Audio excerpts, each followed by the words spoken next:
ಭೀಮಾ ತೀರ, ಭೀಮಾ ನದಿ ಇದು ಉತ್ತರ ಕರ್ನಾಟಕ ಜನರ ಜೀವನಾಡಿ.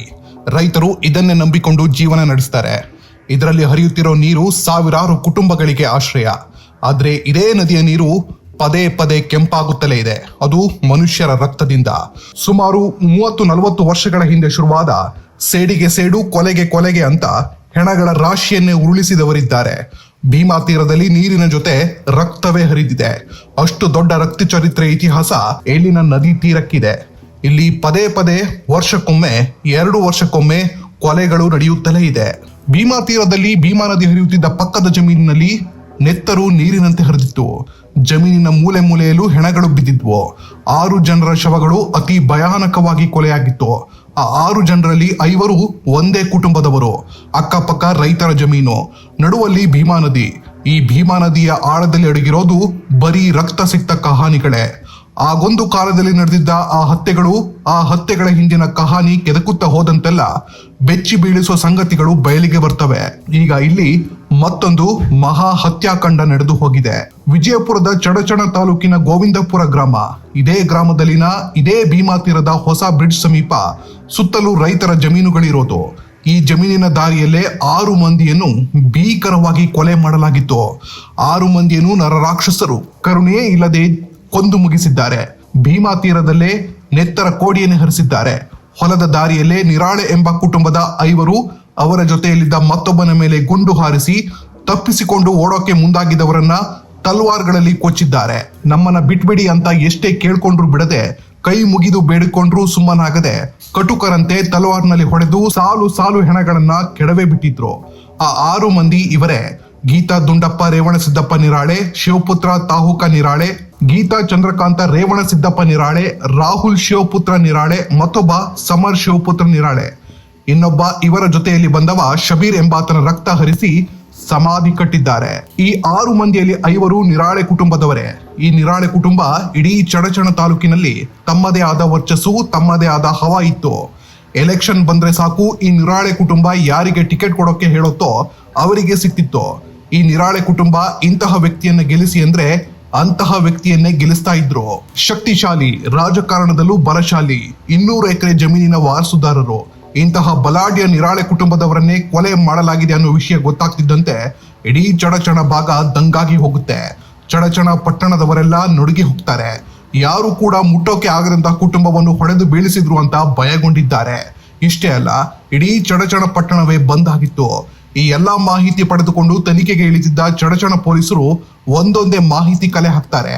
ಕೊಲೆಗೆ ಅಸಲಿ ಕಾರಣ ಏನು, ಕೊಲೆ ಹಿಂದಿನ ಕಹಾನಿ ಎಂತದ್ದು ಅಂತ ಸತ್ಯ ಶೋಧಕ್ಕೆ ಇಳಿದಿದ್ರು. ಆಗ ಗೊತ್ತಾಗಿದ್ದು ಭೀಮಾ ತೀರದಲ್ಲಿ ನಡೆದಿದ್ದ ಒಂದು ಪ್ರೇಮ ಕಹಾನಿ.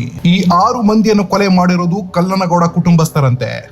ಆ ಕಲ್ಲನಗೌಡ ಇದೇ ಚಡಚಣ ತಾಲೂಕಿನ ಗೋವಿಂದಪುರ ಗ್ರಾಮದ ನಿವಾಸಿ. ಚಡಚಣ ತಾಲೂಕಿನಲ್ಲಿ ನಿರಾಳೆ ಕುಟುಂಬ ಎಷ್ಟು ಬಲಶಾಲಿಯೋ, ಇಲ್ಲಿ ಗೋವಿಂದಪುರದಲ್ಲಿ ಕೋಳಗಿ ಕುಟುಂಬದ ಕಲ್ಲನಗೌಡ ಕೂಡ ಅಷ್ಟೇ ಬಲಶಾಲಿಯಂತೆ. ಇಂತಹ ಕಲ್ಲನಗೌಡನಿಗೂ ಹಾಗೂ ನಿರಾಳೆ ಕುಟುಂಬದ ನಡುವಿನ ವೈರತ್ವಕ್ಕೆ ಕಾರಣ 25 ಎಕರೆ ಜಮೀನು. ಈ 25 ಎಕರೆ ಜಮೀನಿಗಾಗಿಯೇ ನಿರಾಳೆ ಕುಟುಂಬದ 6 ಮಂದಿಯನ್ನ ಅಟ್ಟಾಡಿಸಿ ಹೊಡೆದು ಕೊಂದಿರೋದು. ಇದಕ್ಕೆ ಕಾರಣ 10 ವರ್ಷಗಳ ಹಿಂದಿನ ಪ್ರೇಮ್ ಕಹಾನಿ, ಹೆಣ್ಣಿನ ನೆರಳು. ಭೀಮಾ ತೀರದಲ್ಲಿ ಇದೇ ಗೋವಿಂದಪುರದ ಕಲ್ಲನಗೌಡ ಮಗನ ಪ್ರೇಮ ಕಹಾನಿ ಸುನಾಮಿಯನ್ನೇ ಎಬ್ಬಿಸಿತ್ತು. ಯಾಕಂದ್ರೆ ಕೋಳಗಿ ಕುಟುಂಬದ ಕಲ್ಲನಗೌಡನ ಮಗ ತೇಲಿ ಎಂಬ ಕುಟುಂಬದ ಹೆಣ್ಣು ಮಗಳನ್ನ ಪ್ರೀತಿಸಿದ್ದ. ಪ್ರೀತಿ ವಿಷಯ ತೇಲಿ ಕುಟುಂಬಸ್ಥರಿಗೆ ಗೊತ್ತಾಗಿತ್ತು. ಈ ವೇಳೆ ತೇಲಿ ಕುಟುಂಬಸ್ಥರು ಕೊಳಗಿ ಕುಟುಂಬದ ಕಲ್ಲನಗೌಡ ಮಗನ ಪ್ರೀತಿಗೆ ವಿರೋಧ ವ್ಯಕ್ತಪಡಿಸಿದ್ರು. ಹೀಗಿದ್ರೂ ಸುಮ್ಮನಾಗದ ಆತ ತೇಲಿ ಕುಟುಂಬದ ಹೆಣ್ಣು ಮಗಳನ್ನ ಮದುವೆ ಆಗಿದ್ದ. 1-2 ವರ್ಷ ಸಂಸಾರ ಮಾಡಿದ್ದ. ಗಂಡು ಮಗು ಕೂಡ ಜನಿಸಿತ್ತು. ಆದ್ರೆ ಇದನ್ನೆಲ್ಲ ನೋಡ್ತಿದ್ದ ತೇಲಿ ಕುಟುಂಬ ಸೇಡು ತೀರಿಸೋಕೆ ಮುಂದಾಗಿತ್ತು.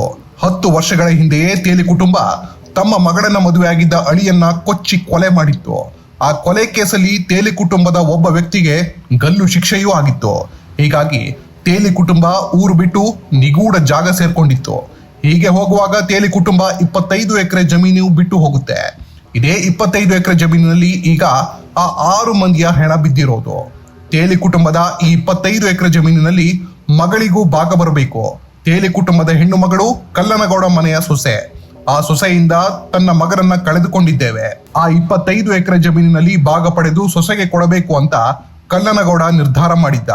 ಹೀಗಾಗಿ ತೇಲಿ ಕುಟುಂಬ ಈ 25 ಎಕರೆ ಜಮೀನು ಮಾರಾಟಕ್ಕೆ ಇಟ್ಟಾಗಲೆಲ್ಲ ಕಲ್ಲನಗೌಡ ಅಡ್ಡ ಬರ್ತಿದ್ದ.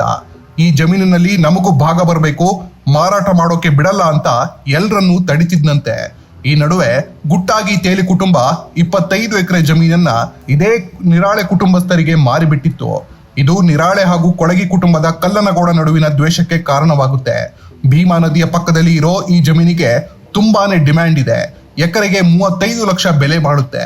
ಇಂತಹ ಜಮೀನನ್ನ ಈ ನಿರಾಳೆ ಕುಟುಂಬ ಎಕರೆಗೆ ಕೇವಲ 10 ಲಕ್ಷ ಕೊಟ್ಟು ಖರೀದಿಸಿತ್ತು.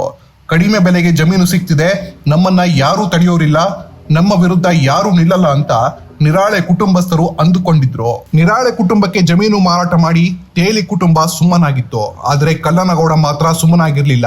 25 ಎಕರೆ ಜಮೀನಿನಲ್ಲೇ ಬಲಾಢ್ಯ ನಿರಾಳೆ ಕುಟುಂಬವನ್ನ ಕಾಲಿಡೋಕೆ ಬಿಟ್ಟಿರ್ಲಿಲ್ಲ. ಜಮೀನಿನಲ್ಲೇ ಭಾಗ ಕೊಡುವಂತೆ ಪಟ್ಟು ಹಿಡಿದಿದ್ರು. ಕೋರ್ಟ್ ಮೂಲಕ ಭಾಗ ಕೇಳೋಕ್ಕೂ ತಯಾರಿ ಮಾಡಿಕೊಂಡಿದ್ರು. ಹೀಗಾಗಿ ಕಲ್ಲನಗೌಡ ಜೊತೆ ಮಾತುಕತೆಗೆ ನಿರಾಳೆ ಕುಟುಂಬ ಇಳಿದಿತ್ತು. ಆಗಾಗ ರಾಜಿ ಪಂಚಾಯತಿಯೂ ನಡೆಯುತ್ತಿತ್ತು. ಆದ್ರೆ ಯಾವ ಪ್ರಯೋಜನ ಆಗಿರ್ಲಿಲ್ಲ. ಹೀಗಾಗಿ ಮತ್ತೆ ರಾಜಿ ಪಂಚಾಯಿತಿಗೆ ಸೇರ್ತಾರೆ. ಅದು ಮಧ್ಯಾಹ್ನ 12 ಗಂಟೆ ಹೊತ್ತಿಗೆ ಚಡಚನಪಟ್ಟಣದಲ್ಲಿ ರಾಜಿ ಪಂಚಾಯಿತಿಗೆ ಎಲ್ಲರೂ ಸೇರಿದ್ರು. ಆದ್ರೆ ಈ ನ್ಯಾಯ ಪಂಚಾಯಿತಿ ಅಲ್ಲೂ ಸಂಧಾನ ಸಕ್ಸಸ್ ಆಗಿರ್ಲಿಲ್ಲ. ಹೀಗಾಗಿ ಎರಡು ಕಡೆಯವರು ತಮ್ಮ ಪಾಡಿಗೆ ತಾವು ಮನೆಗೆ ಹೋಗಿದ್ರು. ಈ ನ್ಯಾಯ ಪಂಚಾಯಿತಿ ನಡೆದ ಬಳಿಕ ನಿರಾಳೆ ಕುಟುಂಬಸ್ಥರು ಜಮೀನನ್ನ ಕ್ಲೀನ್ ಮಾಡೋಕೆ JCBನ ಕಳಿಸಿದ್ರು. ಈ ವಿಷಯ ಕಲ್ಲನಗೌಡನಿಗೆ ಗೊತ್ತಾಗಿತ್ತು. ಹೀಗಾಗಿ ಕಲ್ಲನಗೌಡ ಜಮೀನಿಗೆ ಬಂದು JCB ಕೆಲಸ ನಿಲ್ಲಿಸಿದ್ದ. JCB ಡ್ರೈವರ್ ನಿರಾಳೆ ಕುಟುಂಬಸ್ಥರಿಗೆ ಕಾಲ್ ಮಾಡಿ ವಿಷಯ ತಿಳಿಸಿ ಅಲ್ಲಿಂದ ಹೊರಟು ಹೋಗಿದ್ದ. ಈ ವೇಳೆ ಕಲ್ಲನಗೌಡನಿಗೆ ಸರಿಯಾಗಿ ಪಾಠ ಕಲಿಸಬೇಕು ಅಂತ ನಿರಾಳೆ ಕುಟುಂಬದ 5 ಹಾಗೂ ಅದೊಬ್ಬ ಸ್ನೇಹಿತ ಜಮೀನಿಗೆ ಆಗಮಿಸ್ತಾರೆ. ಆದ್ರೆ ನಿರಾಳೆ ಕುಟುಂಬ ಬರೋಕು ಮುನ್ನವೇ ಕಲ್ಲನಗೌಡ ತನ್ನ ಗ್ಯಾಂಗ್ ಕರೆಸಿಕೊಂಡಿದ್ದ. ಈ ಸಮಯದಲ್ಲೇ ನಿರಾಳೆ ಕುಟುಂಬ ಆಗಮಿಸಿದ್ರು. ಆಗ ಏಕಾಏಕಿ ಕಲ್ಲನಗೌಡನ ಗ್ಯಾಂಗ್ ನಿರಾಳೆ ಕುಟುಂಬಸ್ಥರ ಮೇಲೆ ತಲ್ವಾರ್ ಬೀಸಿದ್ರು. ಕೆಲವರು ಬಂದೂಕಿನಿಂದ ಗುಂಡು ಹಾರಿಸಿದ್ರು. ಗುಂಡೇಟು ಬಿದ್ದು ಕೆಳಗೆ ಬಿದ್ದಿದ್ದ ವ್ಯಕ್ತಿಯನ್ನು ಮತ್ತೆ ತಲ್ವಾರಿನಿಂದ ಕೊಚ್ಚಿಕೊಂಡಿದ್ದಾರೆ. ನಿರಾಳೆ ಕುಟುಂಬದ 5 ಹಾಗೂ ಮತ್ತೊಬ್ಬನ ಹೆಣ ಉರುಳಿಸಿದ್ದಾರೆ. 10 ವರ್ಷಗಳ ಹಿಂದಿನ ದ್ವೇಷ ಈಗ 6 ಜನರ ಕೊಲೆಯಲ್ಲಿ ಅಂತ್ಯವಾಗಿದೆ. ಯಾರದ್ದೋ ಮೇಲಿನ ಸೇಡಿಗೆ ಆ ಜಮೀನು ತಗೊಂಡಿದ್ದ ನಿರಾಳೆ ಕುಟುಂಬದ ಸಮಾಧಿ ಕಟ್ಟಿದ್ದಾರೆ. ಸದ್ಯ ಪೊಲೀಸರು 12 ಆರೋಪಿಗಳನ್ನ ಬಂಧಿಸಿದ್ದಾರೆ.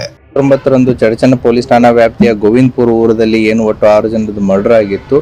ಅದಕ್ಕೆ ಸಂಬಂಧಪಟ್ಟಂತೆ ಈಗಾಗಲೇ ಪ್ರಕರಣ ದಾಖಲಾಗಿ ತನಿಖಾ ತಂಡವನ್ನು ರಚನೆ ಮಾಡಲಾಗಿದೆ.